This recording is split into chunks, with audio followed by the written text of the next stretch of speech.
Welcome back to another technical deep dive here in the Debug Zone.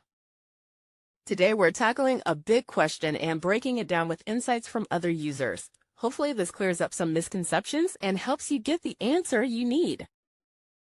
So buckle up, stay a little curious, and let's jump right in.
And that's a wrap.